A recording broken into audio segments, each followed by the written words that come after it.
Hi YouTube family, welcome back to my YouTube channel 3 kids super mom. ಇನ್ನು ನನ್ನ daily routine. ಅವತ್ತು ಬೆಳಗ್ಗೆ ಎದ್ದು ಲೇಟ್ ಆಯಿತು ಅಂತ ಹೇಳಿಬಿಟ್ಟು ಬೆಳಗ್ಗೆ ತಿಂಡಿಗೆ ಬೇಗ ಆಗಲಿ ಅಂತ ಹೇಳಿಬಿಟ್ಟು ಅವಲಕ್ಕಿ ಮಾಡಿದೆ. ಎಲ್ಲ ತಾಯಂದ್ರದ್ದು ಅದೇ ಅಲ್ವಾ, ಲೇಟ್ ಆಯಿತು ಅಂತ ಹೇಳಿದ್ರೆ ಉಪ್ಪಿಟ್ಟು, ಚಿತ್ರಾನ್ನ, ಅವಲಕ್ಕಿ ಏನೋ ಒಂದು ಮಾಡಿ ಕಳಿಸ್ಬಿಡೋಣ ಅಂತ ಇರುತ್ತೆ. ನಾನು ಅದೇ ರೀತಿ ಅವತ್ತು ಅವಲಕ್ಕಿ ಮಾಡಿದೆ. ಮತ್ತು ನೈಟು ಕಾಬೂಲ್ ಕಡಲೆಕಾಳು ನೆನೆ ಹಾಕಿದ್ದೆ, ಅದರದ್ದು ಪಲ್ಯ ಮಾಡೋಣ ಅಂತ ಹೇಳ್ಬಿಟ್ಟು ಕಾಬೂಲ್ ಕಡಲೆಕಾಳು ಮತ್ತು ಸಬ್ಬಸಿಗೆ ಸೊಪ್ಪು ಹಾಕ್ಬಿಟ್ಟು ಪಲ್ಯ ಮಾಡಿದೆ. ಮಕ್ಕಳಿಗೆ ಸ್ನ್ಯಾಕ್ಸಿಗೆ ಆಗತ್ತೆ ಅಂತ ಹೇಳ್ಬಿಟ್ಟು, ಮಕ್ಳಿಗೆ ಮತ್ತು ಅದರಲ್ಲಿ ಪ್ರೋಟೀನು ಚೆನ್ನಾಗಿರುತ್ತಲ್ಲ, ಒಳ್ಳೆಯದಲ್ಲ ಮಕ್ಳಿಗೆ ಪ್ರೋಟೀನು ಅಂತ ಹೇಳಷ್ಟೆ. ಮತ್ತು ನಾನು ಡೈಲಿ ಮಕ್ಳಿಗೆ ಯಾವುದಾದ್ರೂ ಒಂದು ಫ್ರೂಟ್ ಕೊಡ್ತೀನಿ. ಆವತ್ತು ವಾಟ್ರ್ ಮಿಲನ್ ಇತ್ತು ಅಂತ ಹೇಳ್ಬಿಟ್ಟು ವಾಟ್ರ್ ಮಿಲನ್ ಕಟ್ ಮಾಡಿ ಫ್ರೂಟ್ ಕೊಟ್ಟೆ. ನನ್ನ ಹಸ್ಬೆಂಡ್ಗೆ ಯಾಕೋ ಹುಷಾರಿರಲಿಲ್ಲ, ಅವರು ಎದ್ದೇಳಲಿಲ್ಲ. ನನ್ನ ಸಣ್ಣ ಮಗಳನ್ನ ರೆಡಿ ಮಾಡೋ ಡ್ಯೂಟಿನೂ ಅವತ್ತು ನನಗೆ ಬಂದುಬಿಡ್ತು. ಅವಳಿಗೂ ಬೇಗ ಎದ್ದೇಳಿಸ್ಬಿಟ್ಟು ಸ್ನಾನ ಮಾಡಿಸಿ ಕರ್ಕೊಂಬಂದು ಅವಳಿಗೆ ರೆಡಿ ಮಾಡ್ತಾಯಿದ್ದೆ. ನನ್ನ ಮಗನೂ ಎದ್ದುಬಿಡ್ತಾನೆ ಅಷ್ಟೊತ್ತಿಗೆ. ನಾನು ಎದ್ದಿದ ತಕ್ಷಣ ಅವನು ಎದ್ದುಬಿಡ್ತಾನೆ. ಸಖತ್ತು ಕಿತಾಪತಿ ಅಂದರೆ ಕಿತಾಪತಿ. ಒಂದು ಕಡೆ ಸುಮ್ಮನೆ ಇರೋದೇ ಇಲ್ಲ ನೋಡ್ರಿ. ಬಾಚಿಣಿಗೆ ತೊಗೊಂಬಂದು ಬಾಚೋಣ ಅಂತ ಕೂತ್ಕೊಂಡ್ರೆ ಅದನ್ನ ಹಿಡ್ಕೊಂಡು ಕೂತಿದ್ದಾನೆ. ನನ್ನ ಮಗಳಿಗೆ ಪೌಡ್ರ್ ಹಚ್ಚಿದೆ, ಅದು ಫುಲ್ ಜಾಸ್ತಿ ಹಚ್ಚಿದೆ, ದೆವ್ವದ ಥರ ಕಾಣ್ತಾ ಇದ್ದೀನಿ ಅಂತ ತೋರಿಸ್ತಾ ಇದ್ದಾಳೆ. ನಾನು ಅವ್ರ ತಮ್ಮಂಗೆ ತೋರಿಸಿದ ತಕ್ಷಣ ಅಂತ ಓಡೋಗ್ತಾ ಇದ್ದ. ತಲೆ ಬಾಚ್ತಾ ಇದ್ರೆ ನೋಡ್ರಿ ಬಂದು ತಪ್ಕೊತಾನೆ, ಸುಮ್ಮನೆ ಇರೋದೇ ಇಲ್ಲ. ಎಲ್ಲರ ಮನೆಗೂ ಇದೇ ರೀತಿ ಅಲ್ವಾ, ಸಣ್ಣ ಮಕ್ಕಳು ಅಂದರೆ. ಸಣ್ಣ ಮಕ್ಕಳಿರೋ ಮನೆಯೇ ಈ ಥರ. ಯಾವ ಕೆಲಸನೂ ಆಗೋ ಟೈಮಿಗೆ ಆಗಲ್ಲ, ಯಾವ ಕೆಲಸನೂ ಪರ್ಫೆಕ್ಟಾಗಿ ಆಗಲ್ಲ. ನಮ್ಮ ಮನೆಯಲ್ಲೂ ಸೇಮ್ ಅದೇ ಥರನೇ ಇರುತ್ತೆ. ಯಾವ ಕೆಲಸನೂ ಆಗಲ್ಲ ಬೇಗ. ಯಾವ ಕೆಲಸನೂ ಮಾಡ್ಲಿಕ್ಕೆ ಬಿಡೋದೇ ಇಲ್ಲ ಅವನು. ಹಂಗೆ ಇರೋದು ನೋಡಿ, ತಲೆ ಬಾಚೋಕ್ಕೆ ಬಿಡಲ್ಲ, ಏನೂ ಇಲ್ಲ, ಹಿಂಗೆ ಮಾಡ್ತಿರ್ತಾನೆ. ಬಟ್ ಈ ಕಡೆ ಒಂದು ಕಡೆ ಸಿಟ್ಟು ಬರ್ತಿರತ್ತೆ, ಒಂದು ಕಡೆ ನಗುನೂ ಬರ್ತಾ ಇರತ್ತೆ ಅವ್ನು ಮಾಡೋದಕ್ಕೆ. ಮತ್ತು ಅವನಿಗೆ ಸ್ವಲ್ಪ ಹಂಗೆ ಎತ್ಕೊಂಡು ಮುದ್ದಾಡಿ ಏನೇನೋ ಮಾಡಿ ಕೂರಿಸಿ ಆಮೇಲೆ ಅವಳಿಗೆ ಮತ್ತೆ ಕ್ಲಿಪ್ಪೆಲ್ಲ ಹಾಕಿ ಹಣೆಗಿಟ್ಟರೆ ನನಗೂ ಇಡು ಇಡೋ ತನಕ ಬಿಡಲ್ಲ ಅವನು. ಅಂತಾನೆ ಇರ್ತಾನೆ. ಇಟ್ಮೇಲೆ ನಗಾಡ್ತಾನೆ. ಈ ಥರನೇ ಮಾಡ್ತಿರ್ತಾನೆ. ಮತ್ತು ಅವನಿಗೂ ಹಚ್ಬಿಟ್ಟು ಅವಳಿಗೂ ರೆಡಿ ಮಾಡಿ, ನನ್ನ ದೊಡ್ಡ ಮಗಳು ಅಷ್ಟೊತ್ತಿಗೆ ಸ್ನಾನಕ್ಕೆ ಹೋಗಿದ್ಲು. ಅವಳದು ಸ್ನಾನ ಎಲ್ಲ ಆಗಿದ ತಕ್ಷಣ ಎಲ್ಲ ಕೆಲಸ ಆಗಿದೆಯಲ್ಲಪ್ಪ ಪೂಜೆ ಮಾಡಿಬಿಡು ಅಂತ ಹೇಳಿದ್ಕೆ ಅವಳು ಪೂಜೆಗೆಲ್ಲ ರೆಡಿ ಮಾಡ್ಕೊತಾ ಇದ್ಲು. ಪೂಜೆ ಎಲ್ಲ ರೆಡಿ ಮಾಡ್ಕೊಂಡು ಅವಳು ಪೂಜೆ ಮಾಡ್ಕೊತಾಳೆ. ಇವತ್ತು ನನ್ನ ಮನೆಯವರು ಎದ್ದಿದ್ದು ಲೇಟ್ ಆಗಿರೋದಕ್ಕೆ ಇವಳು ನನ್ನ ಮಾತು ಕೇಳ್ತಾ ಇದ್ಲು, ಇಲ್ಲಾಂದರೆ ಮಾತೇ ಕೇಳಲ್ಲ ಅವಳು. ನನ್ನ ಸಣ್ಣ ಮಗಳು ಅವಳು ದೇವ್ರ ಮನೇಲಿ ಕೂತು ಅವಳು ಅಕ್ಕನ ಜೊತೆ ಹನುಮಾನ್ ಚಾಲೀಸ್ ಹೇಳಿ ಮತ್ತು ಭಗವದ್ಗೀತೆ ಓದ್ತಾ ಇದ್ರು ಇಬ್ರೂ. ಅವಳು ಹೇಳೋದು ನೋಡಿ ಇವಳು ಕೇಳಿಸ್ಕೊತಾಳೆ ಅಷ್ಟೇ. ಕೇಳಿಸ್ಕೊಂಡ್ರು ಒಳ್ಳೇದೇ ಅಲ್ವಾ ಅಂದ್ಬಿಟ್ಟು ಕೂರಿಸ್ತಿರ್ತೀನಿ ಅಷ್ಟೇ. ಓದ್ತಾರೆ. ಆಮೇಲೆ ಸ್ನ್ಯಾಕ್ಸಿಗೆ ಲಂಚ್ ಬಾಕ್ಸ್ ಎಲ್ಲ ಪ್ಯಾಕ್ ಮಾಡಿದೆ. ಟೈಮ್ ಆಗಿಬಿಟ್ಟಿತ್ತು, 8:45 9 ಗಂಟೆಗೆಲ್ಲ ವ್ಯಾನ್ ಬಂದುಬಿಡತ್ತೆ. ಅದಕ್ಕೆ ಮತ್ತೆ ನನ್ನ ಮಗಳಿಗೆ ಟೈಮ್ ಆಗಿಬಿಡತ್ತೆ ಅಂತ ಹೇಳ್ಬಿಟ್ಟು, ಮಮ್ಮಿ ನಾನು ತಿಂಡಿ ತಿಂತೀನಿ, ನೀವು ತಲೆ ಬಾಚು ಅಂತ ಹೇಳ್ಬಿಟ್ಟು ಬಾಚಿಸ್ಕೊತಾ ಇದ್ಲು. ತಲೆ ಬಾಚಿಬಿಟ್ಟು ರೆಡಿ ಮಾಡ್ತಾಯಿದ್ದೆ.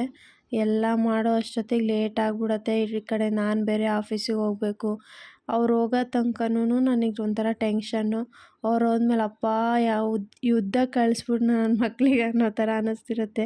ಅಷ್ಟು ಹೆತ್ತಿಟಿಕ್ಕಾಗಿರುತ್ತೆ ಅವತ್ತಿನ ಡೇ ಎಲ್ಲ. ಅವ್ರು ಹೋಗೋ ತನಕನೂ ರೆಡಿಯಾಗಿ ಎಲ್ಲ ಇಬ್ಬರು ಕೆಳಗೆ ಇಳಿದ್ರು. ನನ್ನ ಮಗ ನೋಡ್ರಿ ಅವ್ರು ಹೋಗ್ತಾ ಇದ್ದಾರೆ ಅಂತ ಗೊತ್ತಾಗಿ ಅಮ್ಮ ಅಮ್ಮ ಅಂತ ಕೂಗ್ತಾ ಇರ್ತಾನೆ, ನಾನು ಬರ್ತೀನಿ ಅಂತ. ಟಾಟಾ ಮಾಡ್ತಾನೆ, ಪ್ಲೇನ್ ಕಿಸ್ ಕೊಡ್ತಾನೆ, ಎಲ್ಲ ಮಾಡ್ತಾನೆ, ಆದರೂ ಅಳ್ತಾ ಇರ್ತಾನೆ ನಾನು ಬರ್ತೀನಿ ಅಂತ. ಇಳಿಸು ಕೆಳಗೆ ಅಂತ ಹಠ ಮಾಡ್ತಾನೇ ಇರ್ತಾನೆ. ಡೈಲಿ ಹಿಂಗೇ ಇರತ್ತೆ ಅವನು ಹಠ ಮಾಡೋದು. ಆಮೇಲೆ ಸುಮ್ಮನೆ ಆಗ್ತಾನೆ ಅವ್ರು ಹೋಗಾದ್ಮೇಲೆ. ಅಷ್ಟೊತ್ತಿಗೆ ಮತ್ತು ನಾನು ಒಳಗೆ ಬಂದು ಅಡುಗೆ ಮನೆ ಎಲ್ಲ ಕ್ಲೀನ್ ಮಾಡ್ಕೊಂಬಿಡ್ತೀನಿ. ಅವ್ರಿಗೆ ವ್ಯಾನ್ ಹತ್ತಿಸಿ. ನಾನೇನು ಕೆಳಗೆಲ್ಲ ಇಳ್ದೆಲ್ಲ ಹತ್ಸೋಕೆ ಹೋಗಲ್ಲ, ಇಲ್ಲಿ ಮೇಲ್ಗಡೆಯಿಂದನೇ ನೋಡ್ತೀನಿ ಅಷ್ಟೇ. ಒಂದು ಬಾಯ್ ಮಾಡಿ ಕಳಿಸ್ತೀನಿ. ಆಮೇಲೆ ಮತ್ತೆ ಅಡುಗೆ ಮನೆಗೆ ಬಂದುಬಿಟ್ಟು ಅಡುಗೆ ಮನೆ ಅವ್ರಿಗೆ ಬಾಕ್ಸು ತಿಂಡಿ ಎಲ್ಲ ತಿನ್ನಿಸಿ ಎಲ್ಲ ಮೆಸ್ಸಿ ಆಗಿಬಿಟ್ಟಿರತ್ತೆ. ಎಲ್ಲ ಒಂದು ಕಡೆಯಿಂದ ಮತ್ತೆ ಎಲ್ಲ ಶೆಲ್ಫ್ ಎಲ್ಲ ಒರೆಸ್ಕೊಂಡು ಎಲ್ಲ ಕ್ಲೀನ್ ಮಾಡಿ ನನಗೆ ಲಂಚ್ ಬಾಕ್ಸ್ ಪ್ಯಾಕ್ ಮಾಡ್ಕೊಂಡು ಮತ್ತೆ ಒಂದು ಸತಿ ಫುಲ್ ಇಡೀ ಮನೆ ಕಸ ಗುಡಿಸ್ಕೊಂಡ್ಬಿಡ್ತೀನಿ. ಅವರೆಲ್ಲ ಅಲ್ದೋಗ್ಬಿಟ್ಟಿರ್ತಾರೆ, ಎಲ್ಲಿಂದ ಬೇಕೋ ಅಲ್ಲಲ್ಲೇ ಬಿಸಾಕಿ ಹೋಗ್ಬಿಟ್ಟಿರ್ತಾರೆ.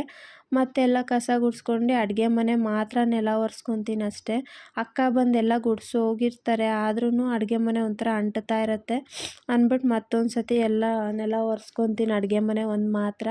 ನಾನು ಎಷ್ಟು ಗುಡಿಸಿದ್ರು ನನ್ನ ಮಗ ಮತ್ತೊಂದು ಕಡೆಯಿಂದ ಒಂದು ಕಡೆ ಫುಲ್ ಆಡ್ತಾ ಇರ್ತಾನೆ. ಈರುಳ್ಳಿ ಬೆಳ್ಳುಳ್ಳಿ ಎಲ್ಲ ಒಂದೊಂದು ಕಡೆ ಬಿಸಾಕಿರ್ತಾನೆ. ಎಲ್ಲ ಕ್ಲೀನ್ ಮಾಡ್ಕೊಂಡು ಆಗಿದ ತಕ್ಷಣವೇ ಅವನಿಗೆ ಕರ್ಕೊಂಡೋಗಿ ಸ್ನಾನ ಮಾಡಿಸ್ಕೊಂಬಂದ್ಬಿಡ್ತೀನಿ.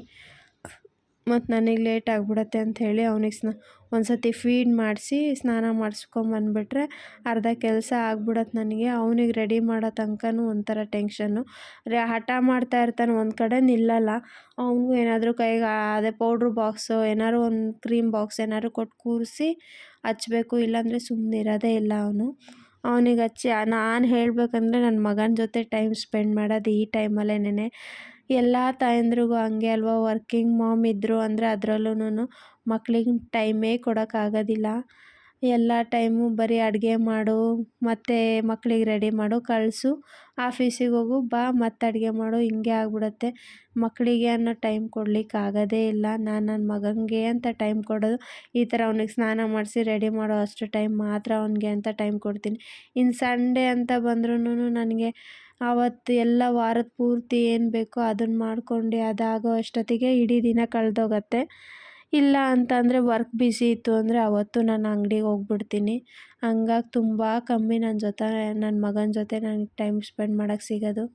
ಎಲ್ಲ ತಾಯಂದಿರು ವರ್ಕಿಂಗ್ ತಾಯಂದಿರು ಇದ್ದರೆ ಇದೇ ಥರ ಇರುತ್ತೆ. ತುಂಬ ಬೇಜಾರಾಗತ್ತೆ ಅದನ್ನೆಲ್ಲ ನೆನೆಸ್ಕೊಂಡಾಗ. ಬಟ್ ಏನೂ ಮಾಡೋಕ್ಕಾಗಲ್ಲ, ಪರಿಸ್ಥಿತಿ ಹಂಗಿರತ್ತೆ. ಪರಿಸ್ಥಿತಿ ಹೆಂಗೆ ಬರುತ್ತೆ ಹಂಗೆ ಹೋಗಬೇಕು ಅಂತ ಹೇಳ್ಬಿಟ್ಟು ಅಷ್ಟೇ. ನಾವು ಮಕ್ಕಳ ಜೊತೆ ಟೈಮ್ ಸ್ಪೆಂಡ್ ಮಾಡ್ತಾಯಿದ್ರೆ ಕಮಿಟ್ಮೆಂಟ್ಸ್ಗಳು ಸರಿ ಹೋಗಲ್ಲ. ಕಮಿಟ್ಮೆಂಟ್ಗಳು ಇಟ್ಕೊಂಡಿರ್ತೀವಲ್ಲ, ಹಾಗಾಗಿ ಎಲ್ಲ ನಡೆಸ್ಕೊಬೇಕು. ಅವ್ನು ಮುದ್ದಾಗಿ ಮಾಡೋದು ಅವೆಲ್ಲ ನೋಡ್ತಾಯಿದ್ರೆ ಒಂಥರ ತುಂಬ ಖುಷಿಯಾಗತ್ತೆ. ಬೇಡ ಅಂತ ಹೇಳಿದ ಮಗು ಇಷ್ಟು ಮುದ್ದಾಗಿದೆಯಲ್ಲ ಅಂತ ಖುಷಿ ಅನಿಸುತ್ತೆ ಅಷ್ಟೇ. ಅವನು ರೆಡಿ ಮಾಡೆಲ್ಲ ನಾನು ರೆಡಿಯಾಗಿ ನಮ್ಮ ಅತ್ತೆ ಮನೆಗೆ ಕರ್ಕೊಂಬಂದು ಅವ್ನಿಗೆ ಒಂದು ಸತಿ ಫೀಡ್ ಮಾಡಿ ನಮ್ಮ ಅತ್ತೆ ಮನೆಗೆ ಬಿಡ್ತೀನಿ.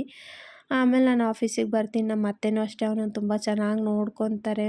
ನನಗಿಂತ ತುಂಬ ಚೆನ್ನಾಗಿ ಕೇರ್ ಮಾಡ್ತಾರೆ. ಅದರಿಂದ ನನಗೆ ಯಾವ ಟೆನ್ಷನ್ನು ಇರೋಲ್ಲ. ಆರಾಮಾಗಿ ಬಿಟ್ಟು ಬರ್ತೀನಿ. ಅಲ್ಲಿ ಬಿಟ್ಟು ಬಂದಾದಮೇಲೆ ಆಫೀಸಿಗೆ ವರ್ಕ್ ಮಾಡ್ಕೊಂಡು ಅಲ್ಲಿ ನಂಗೆ ಜಾಸ್ತಿ ವಿಡಿಯೋ ತೊಗೊಳಕ್ಕಾಗೋದೇ ಇಲ್ಲ. ಆಗಲೇ ಸಂಜೆ 5 ಆಗಿತ್ತು. ನಿಮ್ಮ ಮಗಳು ಬಂದಳು, ಸಣ್ಣ ಮಗಳೂ ಬಂದಿದ್ಲು, ದೊಡ್ಡ ಮಗಳೂ ಬಂದಳು. ಇಬ್ಬರು ಬಂದು ಆಮೇಲೆ ಮತ್ತೆ ಸಂಜೆ 7:30 8 ಗಂಟೆಗೆ ಅತ್ತೆ ಫೋನ್ ಮಾಡಿದ್ರು ದೇವಸ್ಥಾನಕ್ಕೆ ಬರ್ರಿ ಅಂತ. ನಮ್ಮ ಅಂಗಡಿ ಹಿಂದೆನೇ ಇದೆ ದೇವಸ್ಥಾನ, ಚೌಡೇಶ್ವರಿ ದೇವಸ್ಥಾನ.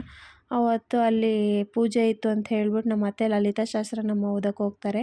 ಅಲ್ಲೋಗಿ ಪೂಜೆ ಮಾಡಿಸ್ಕೊಂಡು ಅಲ್ಲೇ ಪ್ರಸಾದ ಇತ್ತು, ಊಟ ಮಾಡಿ ನನ್ನ ಮಗಂಗೆ ಅಲ್ಲಿ ಜಾಗ ಎಲ್ಲ ಇತ್ತಲ್ಲ, ಫ್ರೀಯಾಗಿ ಫುಲ್ಲು ಎಂಜಾಯ್ ಮಾಡ್ಕೊಂಡು ಬಂದ್ವಿ. ಅವತ್ತಿನ ಡೇ ಅಲ್ಲಿಗೆ ಮುಗಿಸಿದ್ವಿ. ನೆಕ್ಸ್ಟ್ ಡೇ ಹುಣ್ಣಿಮೆ ಇತ್ತಲ್ಲ, ನಮ್ಮ ಮನೆಯಲ್ಲಿ ಪಡ್ಲಿಗೆ ಇರೋದ್ರಿಂದ ಕರ್ಗಡ್ಬು ಎಲ್ಲ ಮಾಡಿ ಪಡ್ಲಿಗೆ ತುಂಬ್ತಾಯಿದ್ವಿ. ಮನೇಲಿರೋ ಪಡ್ಲಿಗೆಗೆ ಅಷ್ಟೇನೆ. ಹಂಗಾಗಿ ಪಡ್ಲಿಗೆ ಎಲ್ಲ ತುಂಬ್ಸೋಕ್ಕೆಲ್ಲ ಮಾಡಿ ಪೂಜೆ ಮಾಡ್ಕೊಂಡ್ವಿ.